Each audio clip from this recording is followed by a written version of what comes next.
Hello students, welcome to the class. आज की class में आप सभी का स्वागत है। तो आज हम जिस टॉपिक को लेकर भौतिक विज्ञान में बात करेंगे वो है simple harmonic motion. Simple harmonic motion को आपने SHM के नाम से भी सुना होगा। अब सिंपल हार्मोनिक मोशन होता क्या है, किस तरीके से ये काम करता है, इस सब को लेकर भी आज के लेक्चर में हम चर्चा करेंगे आपसे। तो एक एक करके आगे बढ़ते हैं। सबसे पहले सिंपल हार्मोनिक मोशन को समझने के लिए हमें समझना होगा पीरियोडिक मोशन। अब पीरियोडिक मोशन क्या है? अब देखिए, अब एक सब कुछ भूल जाइए, simple harmonic motion, periodic motion. सबसे पहले एक वर्ड आया है हमारे पास, पीरियड या पीरियोडिक। इससे आप क्या समझते हैं? देखिए, कुछ भी चीज जो एक टाइम इंटरवल में होती रहे, यानी एक रेगुलर टाइम इंटरवल में। मान लो कोई घटना 5 सेकंड बाद हुई, फिर वही घटना दोबारा 5 सेकंड बाद हुई, फिर वह उसके बाद अगली बार जब हुई फिर 5 सेकंड बाद हुई। तो आप देख रहे हैं एक घटना हर 5-5 सेकंड बाद होती जा रही है। तो वो मोशन आपका क्या हो जाएगा? Periodic motion. अब उसके साथ अब इसको समझने की ज़रूरी है कि जो ये पीरियोडिक मोशन है ये एक रेगुलर टाइम इंटरवल के साथ होता है। यानी जो ये मोशन हो रहा है यह एक समय के साथ यानी टाइम इंटरवल के साथ हो रहा है। A motion which repeat itself over and over again after a regular interval of time is called periodic motion. एक ऐसी गति या एक ऐसा चाल या एक ऐसा मोशन जो समय की नियमित अवधि के बाद बार बार दोहराई जाती है उसे अवधारित गति कहते हैं। The regular interval of time after which periodic motion is repeated again is called its time period. या नियमित समय अवधि जिसके बाद अवधारित गति फिर से दोहराई जाती हो उसको समय अवधि कहते हैं। अब इसमें समझिए टाइम इंटरवल क्या है या इंटरवल ऑफ टाइम क्या है, यानी टाइम पीरियड क्या है, यानी कितने समय बाद वह जो मोशन है दोबारा हुआ उसको हम क्या कहते हैं? इंटरवल ऑफ टाइम यानी टाइम पीरियड। तो टाइम पीरियड क्या होगा? वह समय अवधि होगी उस जिस समय अवधि में वह मोशन दोबारा हुआ। अब नेक्स्ट आता है हमारा ऑसिलेटरी मोशन। ऑसिलेटरी मोशन क्या होता है? A motion that repeat itself over and over again about it's mean position such that it remains confined within two well-defined limits called extreme position on the either side of the mean position is called oscillatory or vibratory motion। तो मैं आपको एक समझाता हूँ oscillatory, अगर आपको समझ में नहीं आया। आपने पेंडुलम देखा है? तो ये एक पेंडुलम की मीन पोजीशन है और ये पेंडुलम की क्या है? Extreme position. तो इसमें एक मीन पोजीशन होती है, मीन पोजीशन ये हो गई, और दो एक्सट्रीम पोजीशन हो गई, ये एक्सट्रीम पोजीशन हो गई। तो यह मोशन अपने आप को कन्फाइंड रखता है, यानी अपने आप को सीमा में जो है बधित रखता है एक्सट्रीम पोजीशंस के और मीन पोजीशंस के, राइट। तो ये अपने आप को कन्फाइंड करके रखेगा। तो इसको आप समझिएगा, इस तरीके के मोशन को वाइब्रेटरी मोशन या फिर ऑसिलेटरी मोशन कहते हैं। एक ऐसी गति जो अपने मध्य स्थिति के बारे में बार बार दोहराती हो, यानी अपनी जो मध्य स्थिति है यानी जो उसकी मीन पोजीशन है उस पे बार बार दोहराती है। ऐसा ही एक मध्य स्थिति के दोनों ओर दो अच्छी तरह से जो परिभाषित सीमाएं हैं, वेल डिफाइंड सीमाएं का मतलब है कि वहां पर पता है कि ये दो एनो एंड है, इस दोनों एंड के बीच में ये मोशन देखने को लिए मिलेगा, जिन्हें चरम स्थितियां कहा जाता है, के भीतर सीमित रहती हैं, उसे दोलनशील या कंपनात्मक गति कहा जाता है या मोशन कहा जाता है। Thus, a periodic and bounded motion of a particle about its mean position is called oscillatory motion। तो हम सिंपल कह सकते हैं जो हमारा पीरियोडिक मोशन है उसको अपनी पोजीशन के बाउंड कर दिया जाए, इस प्रकार इस किसी कण के मध्य स्थिति को आपस में नियमित और सीमित गति को दोलनीय गति कहा जा सकता है। अब इसमें ध्यान देने वाली कौन सी बात है, नोट करेंगे। An oscillatory motion is always periodic but a periodic motion may not be oscillatory. तो इसमें एक ध्यान देने वाली बात यह है कि एक दोलनीय गति हमेशा अविरतित होती है, लेकिन एक अविरतित गति हमेशा दोलनीय नहीं होती। यानी पीरियोडिक ऑसिलेटरी मोशन हमेशा पीरियोडिक मोशन होगा, लेकिन पीरियोडिक मोशन हमेशा ऑसिलेटरी मोशन नहीं होगा। ये आपको याद रखते हुए चलना है। कुछ डेफिनेशंस हम इसमें देखेंगे, पढ़ेंगे। क्या है वो डेफिनेशंस? टाइम पीरियड, सबसे पहले आता है समय अवधि। Smallest interval of time after which the periodic motion complete itself is called its time period. समय अवधि, समय की वह सबसे छोटी अंतराल के बाद जिसमें आवर्त गति अपने आप को पूरा करती है, उसे इसकी समय अवधि कहा जाता है। It is denoted by T, इसे टी से दर्शाया जाता है।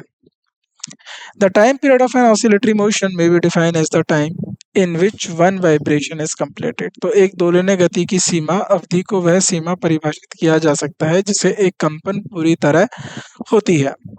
The time period of a periodic or oscillatory motion is measured in seconds. तो एक आवर्तित या दोलनीय गति की सीमा अवधि को सेकंड में मापा जाता है। नेक्स्ट आता है frequency. The number of vibrations that occur in a unit time is called the frequency of periodic motion. आवृत्त क्या है? एक इकाई समय में होने वाले कंपनों की संख्या को आवृत्त गति या आवृत्तित कहा जाता है। तो यानी फ्रीक्वेंसी क्या है कि कितने नंबर ऑफ वाइब्रेशंस, यानी उस एक सीमा, एक यूनिट ऑफ टाइम में कितने नंबर ऑफ वाइब्रेशन, यानी पूरा एक चक्र या फिर एक वाइब्रेशंस को, कंपन को कितना समय या कितने नंबर हुए, उसको हम फ्रीक्वेंसी कहते हैं। और इसको हम न्यू से डिनोट करते हैं। किससे? न्यू से। नेक्स्ट, तो न्यू क्या होता है? 1/t। Nu equals to 1/t। इसको हम लिखते हैं 1/t।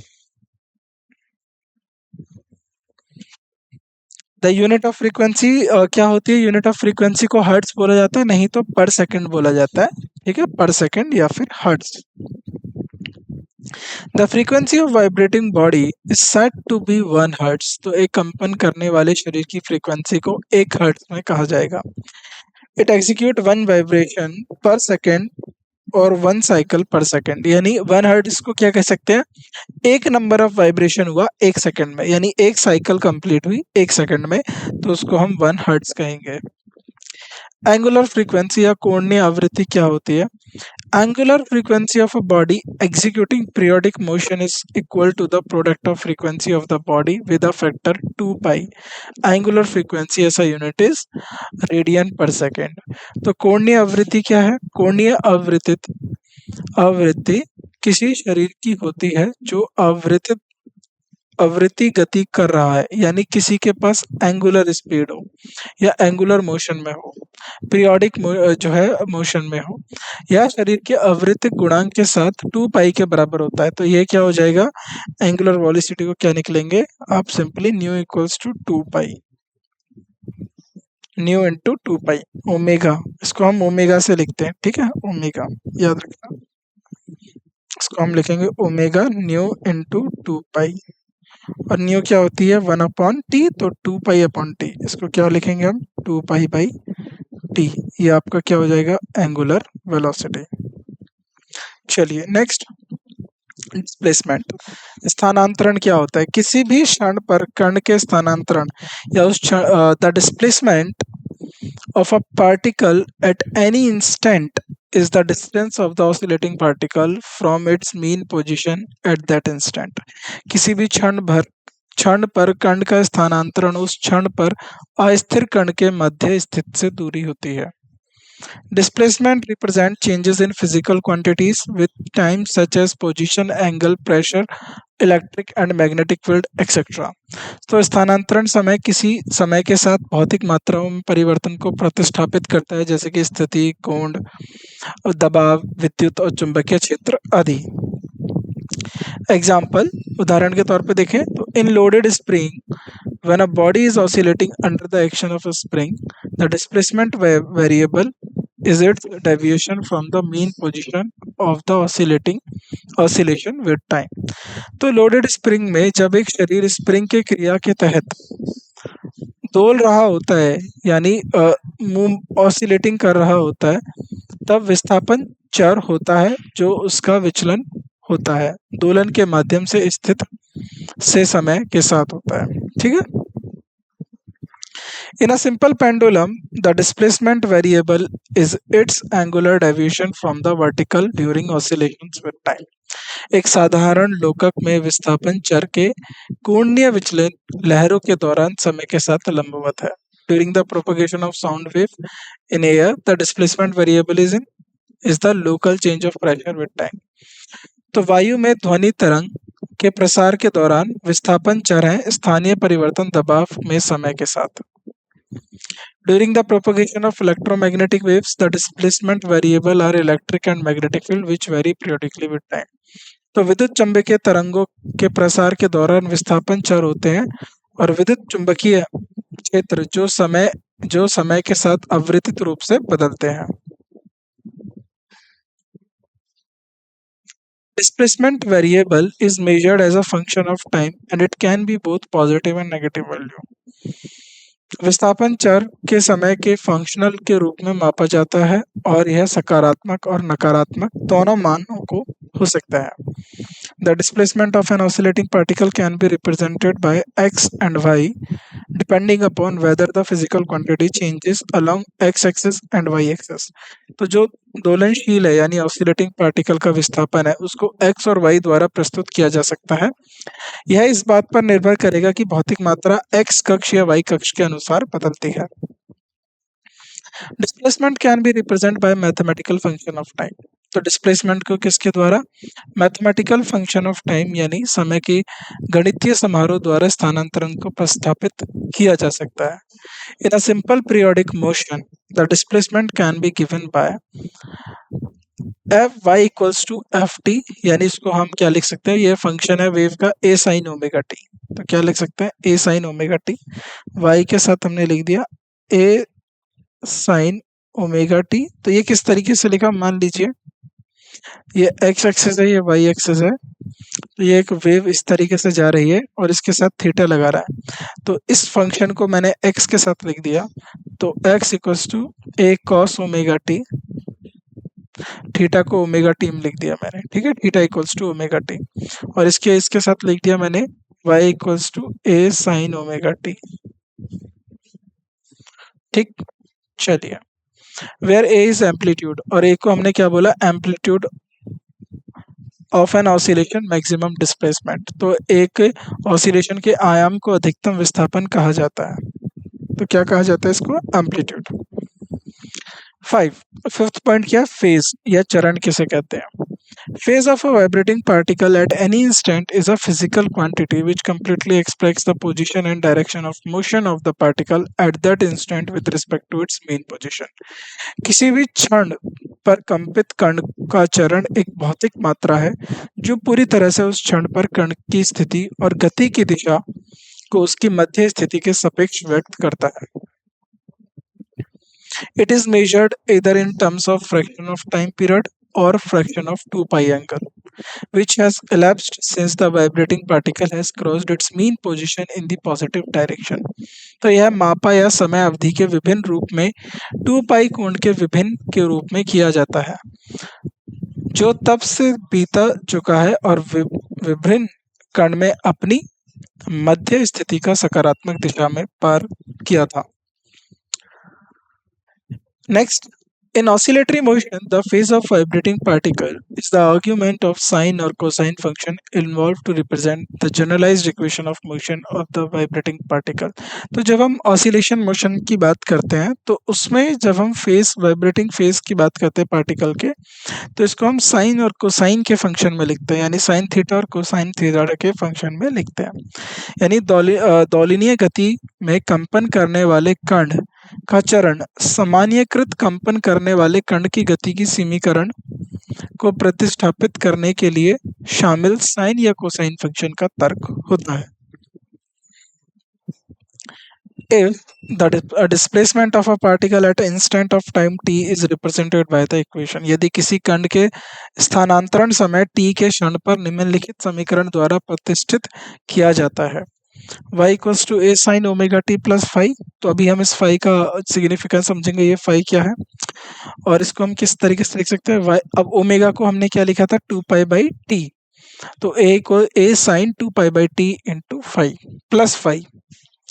तो यहाँ पर 2 pi by t into t plus five is called phase of oscillation. तो इसे बोला जाता है फेज ऑफ ऑसिलेशन. किस टाइम में? टी टाइम में. राइट। तो ये चीज आपको समझ में आ गई। यहाँ पर इसको हम बोलते हैं फेज ऑफ ऑसिलेशन, और इसको हमने सिर्फ फाई से डिनोट कर देंगे। इसको हम किससे डिनोट कर देंगे? फाई से।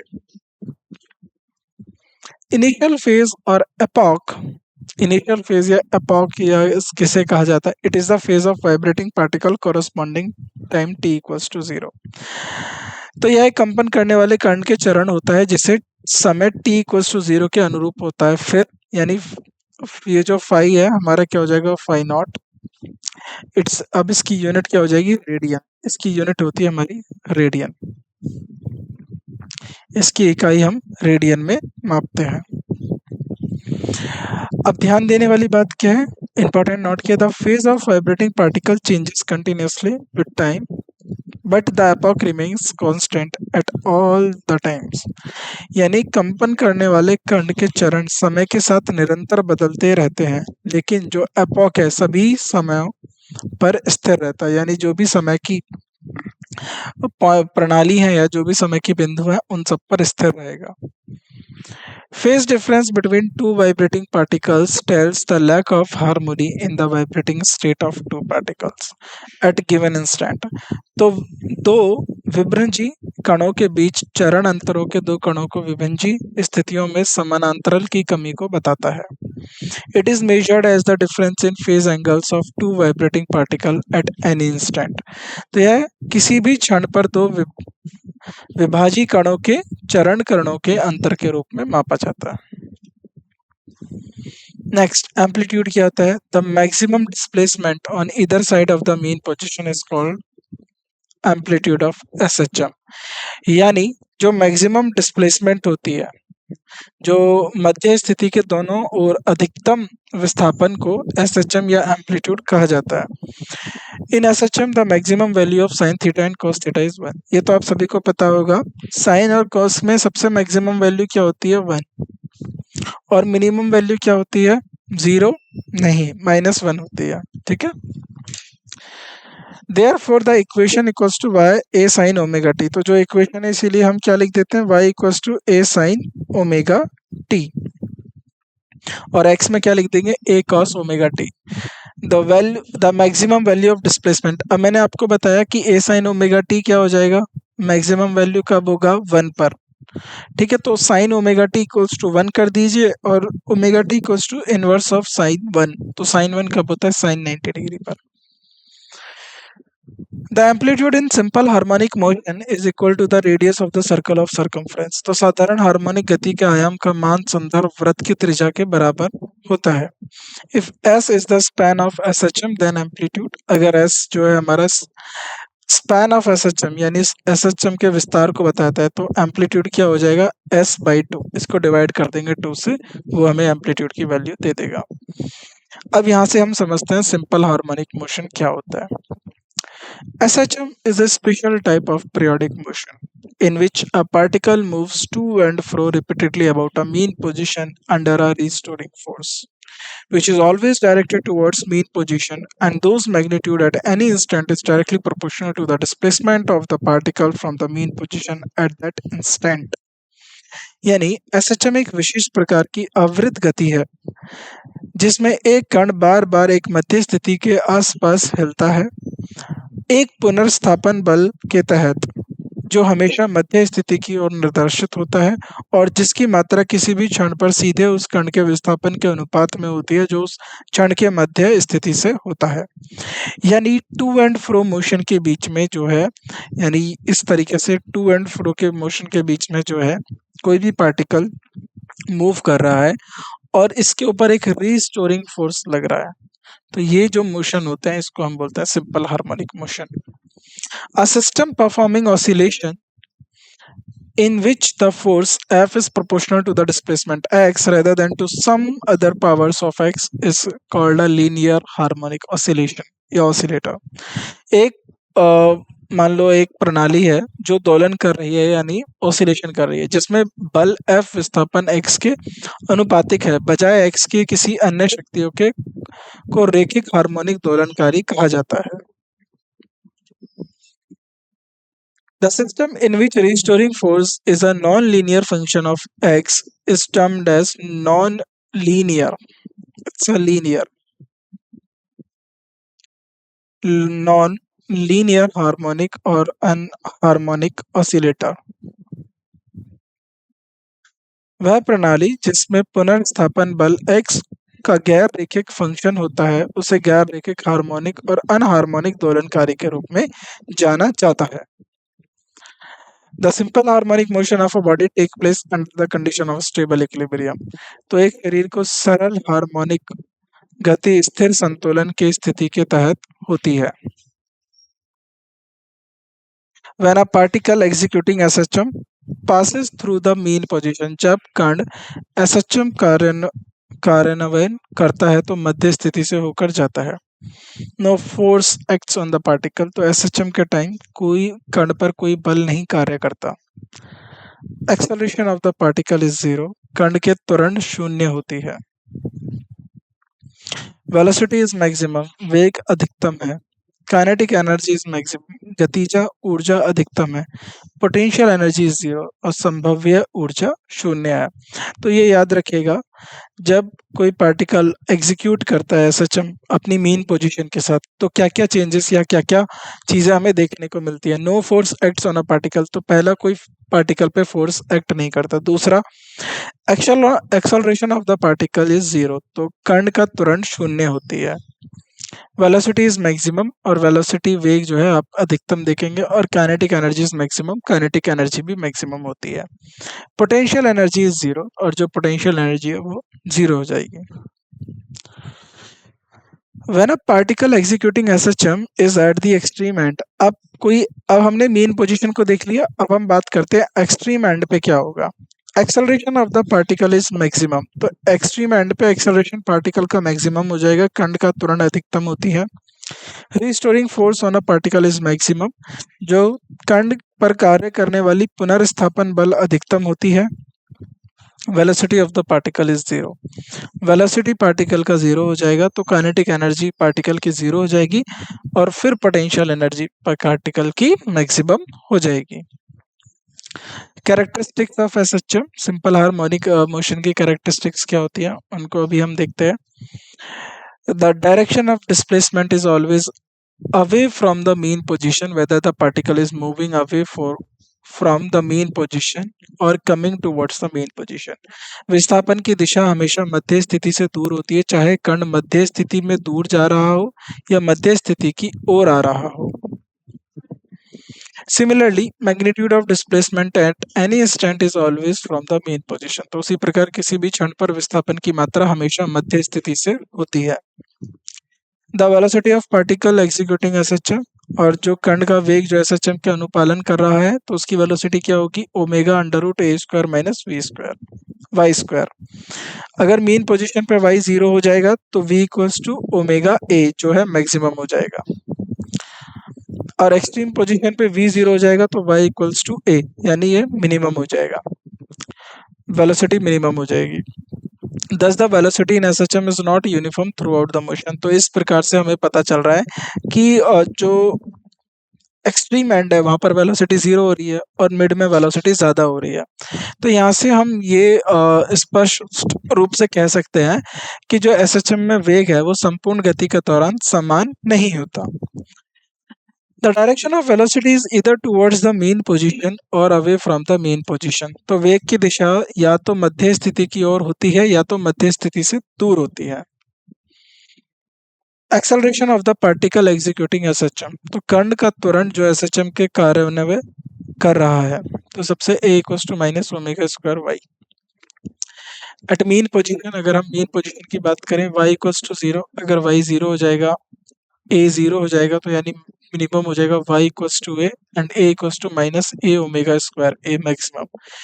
दस, तो इससे हम क्या कंक्लूड कर सकते हैं, in SHM the acceleration is not uniform throughout the motion. तो अभी हमने ये बात करी, एक्सेलरेशन मैक्सिमम कहाँ होता है, एक्सट्रीम पॉइंट पर, जीरो कहाँ पर होता है, मीन पोजीशन पर। तो हम यहाँ से इस बात को भी कह सकते हैं जो त्वरण है संपूर्ण गति के दौरान समान नहीं होता। The acceleration in SHM is always in opposite phase to that of displacement, as in the displacement of the particle in SHM। at an instant is directed away from the mean position and acceleration at that instant is directed towards the mean position.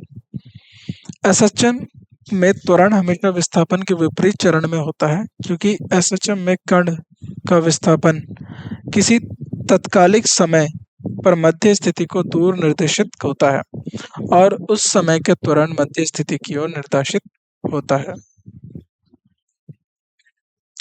The velocity in simple harmonic motion is in phase with acceleration when particle is moving with extreme position to mean position and is in opposite phase with acceleration when a particle is moving from mean position to extreme position. यानी सादा harmonic गति में वेग तब त्वरण के साथ चरण में होता है और जब कण इस चरम स्थिति में मध्य स्थिति की ओर चल रहा होता है. तो जब कण मध्य स्थिति में चरम स्थिति की ओर चल रहा होता है तो यह त्वरण विपरीत चरण में चलता है. The particle executing SHM possesses two type of energy. तो जो पार्टिकल SHM में कार्य कर रहा होता है उसमें दो प्रकार की ऊर्जा होती है. पहला होता है आपकी पोटेंशियल एनर्जी. तो पोटेंशियल एनर्जी मैक्सिमम कहाँ होगी? उसके एक्सट्रीम पॉइंट पर. यह भी हमने देखा. This is on account of displacement of a particle from its mean position. संभाव्य ऊर्जा यानी यह कण के मध्य स्थिति के विस्थापन कारण होता है. Kinetic energy, this is on account of velocity of the particle. तो वह उसके पोजीशन की वजह से होगा और काइनेटिक एनर्जी जो है उसकी वेलोसिटी की वजह से होगा. Right.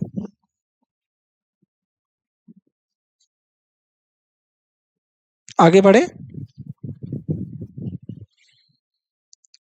Next, simple harmonic motion. The total energy of the particle is constant at all instants. तो इसके पीछे का रीजन क्या है कि जो सिंपल हार्मोनिक मोशन होता है उसमें जो काइनेटिक एनर्जी होती है यानी जो कुल ऊर्जा सभी क्षणों पर स्थिर रहती है और पूरी तरह काइनेटिक होती है. जब कण मध्य स्थिति से गुजर रहा हो, when particle is passing from the mean position and is totally potential when particle is passing from the extreme position. अब इसके पीछे का देखो एक सिंपल सा एक्सप्लेनेशन है. एक्सट्रीम पॉइंट्स पे हमने क्या देखा कि जो पोटेंशियल एनर्जी है वो क्या होगी? मैक्सिमम और kinetic energy zero. Mean position पे काइनेटिक एनर्जी क्या हो जाएगी? मैक्सिमम और पोटेंशियल एनर्जी हो जाएगी zero. The frequency of kinetic energy or potential energy of a particle in SHM is double than that of particle in linear SHM. तो किसी कण को SHM में गतिज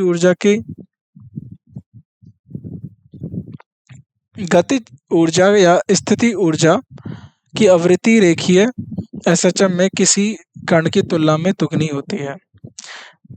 The frequency of total energy of a particle in SHM is zero. तो SHM में कण की कुल ऊर्जा की आवृत्ति शून्य होती है. The average value of kinetic energy or potential energy of a particle in SHM in time of one complete oscillation. तो इनकी एवरेज वैल्यू क्या होती है? एक कण की SHM में काइनेटिक ऊर्जा या संभाव्य ऊर्जा की औसतन मान पूर्ण दोलन के समय कितनी होती है? Kinetic energy average value equals to potential energy average value कितनी होगी बताइए?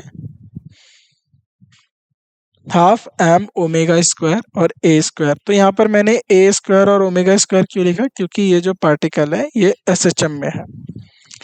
But average value of total energy of a particle in SHM in one complete oscillation. तो लेकिन एक कण की SHM में पूर्ण दोलन में कुल ऊर्जा का औसतन मान कितना होगा? E average equals to half m square omega square और ए स्क्वायर. तो जो उनकी एनर्जी होगी टोटल वही इनका हो जाएगा. At mean position, the total energy of the particle in SHM in the form of kinetic energy. तो मध्य स्थिति में SHM में कण की कुल ऊर्जा गतिज ऊर्जा के रूप में होती है. At extreme position, अगर हम बात करें extreme position पे, the total energy of a particle in SHM is in the form of its potential energy. तो चरम स्थिति में SHM कण की कुल ऊर्जा उसकी स्थितिक ऊर्जा के रूप में होती है. अब टाइम पीरियड के लिए SHM से क्या टाइम पीरियड निकलता है? T equals to 2 pi omega omega equals to m upon k. तो मास और यहाँ पर k क्या हो जाएगा? Force constant. तो यह फार्मूला आप टाइम पीरियड के लिए याद रखेंगे, परीक्षा में पूछ लिया जाएगा.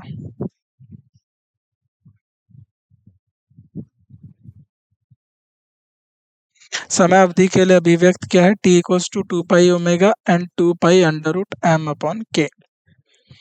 A simple pendulum is the most common example of bodies executing SHM। तो एक साधारण लोकक का सबसे आम उदाहरण होता है हमारे जिसमें SHM करता है, वो होता है हमारा simple pendulum.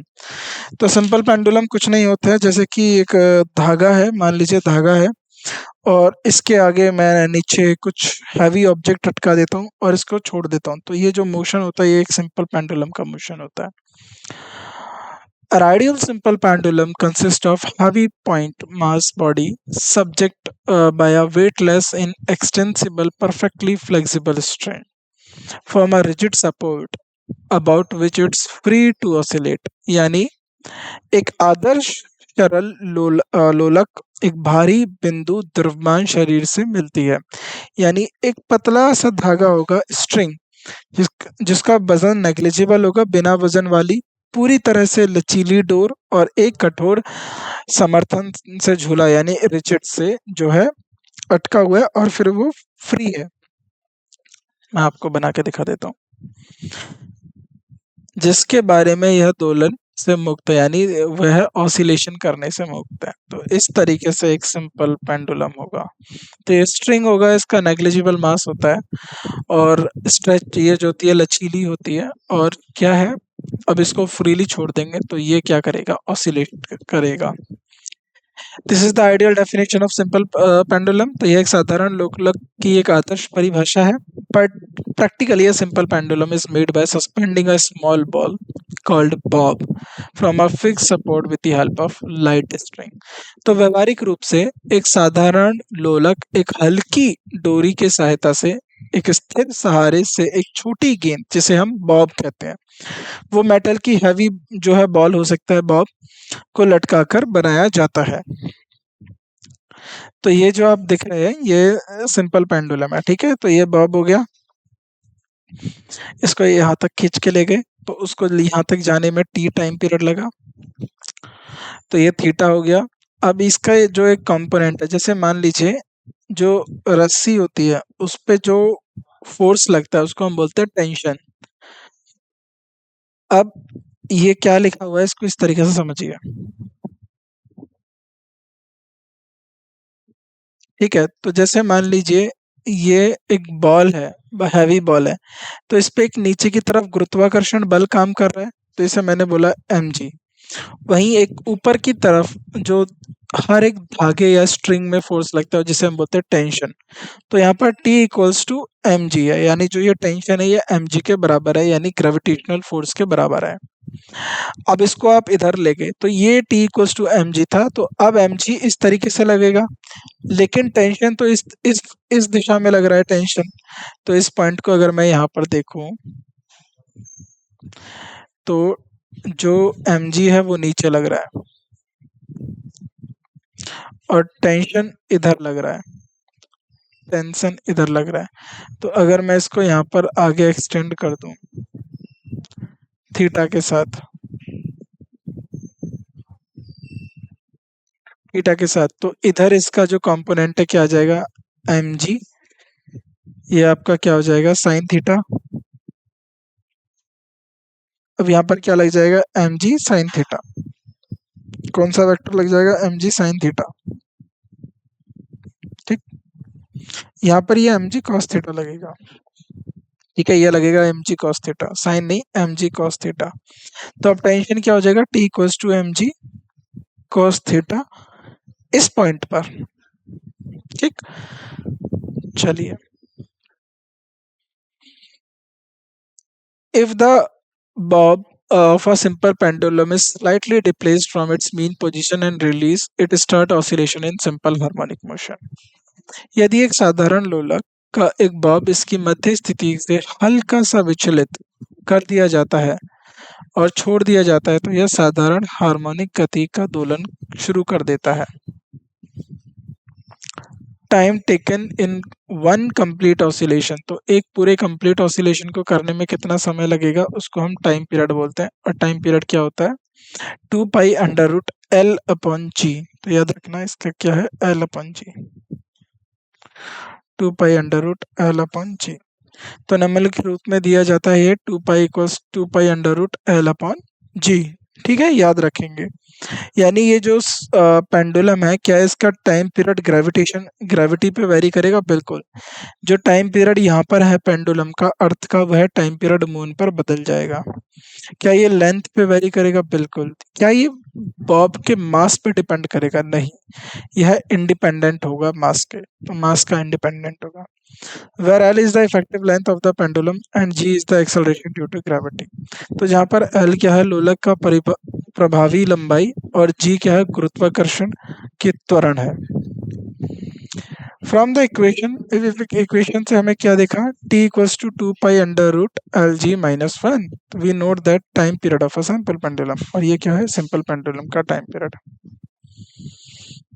It is independent of the amplitude of vibration provided it is small. तो ये अब किस किस के ऊपर इंडिपेंडेंट है? यह एम्पलीट्यूड के ऊपर इंडिपेंडेंट है, यानी इस पे एम्पलीट्यूड का कोई फर्क नहीं पड़ेगा। Is independent of the mass of the Bob of pendulum. तो ये बात मैंने आपको पहले बताई। यह लोलक के बॉब के द्रव्यमान से स्वतंत्र है, यानी यह मास पे भी इंडिपेंडेंट रहेगा, इससे मास पे कोई फर्क नहीं पड़ेगा। Depend upon the length of the pendulum and acceleration due to gravity at the place of doing the experiment. अब यह सिर्फ किस चीज पर डिपेंड करेगा? वो जो स्ट्रिंग है जो आप सिंपल पेंडुलम के लिए यूज कर रहे हो, उसकी लेंथ पे, उसकी लंबाई पे, और जिस जगह पे आप यूज कर रहे हो उसके ग्रेविटी पे, उसकी एक्सेलरेशन ड्यू टू ग्रेविटी पे यह डिपेंड करेगा। टी जो टाइम पीरियड है डायरेक्टली प्रोपोर्शनल होगा अंडर रूट एल, यानी टी मस्ट इंक्रीज। अगर टाइम पीरियड को बढ़ाना है तो आपको लेंथ को बढ़ाना होगा। ठीक, टाइम पीरियड को कम करना है तो लेंथ को कम करना होगा। It does not mean that L allow infinity T will become infinite. तो इसका मतलब ये नहीं है कि हमने अनंत तक एल की लंबाई को बढ़ाते चले गए और टी जो है अनंत तक बढ़ जाएगा। It is not valid for the pendulum whose effective length is all radius of the earth. तो उनके लिए ये वैलिड नहीं रहेगा जिनकी लेंथ रेडियस ऑफ, यानी पृथ्वी की त्रिज्या से ज्यादा है। It shows that t increases with a certain limit only in special cases। तो यह दिखाता है कि t केवल एक निश्चित सीमा तक ही बढ़ता है। if l arrow, यानी इसका मतलब है if l tends to infinity, अगर l जो है infinity तक बढ़ती है, अनंत तक इसको बढ़ाते, तो r अपॉन l जो है ये 0 हो जाएगा, और ये 0 होने की वजह से ऊपर की संख्या 0 हो जाएगी। और इसका अगर हम इसको इस तरीके से रखें, अगर हम अर्थ के रेडियस के बराबर रखें तो टाइम पीरियड क्या हो जाएगा एक सिंपल पेंडुलम का, 84.6 मिनट।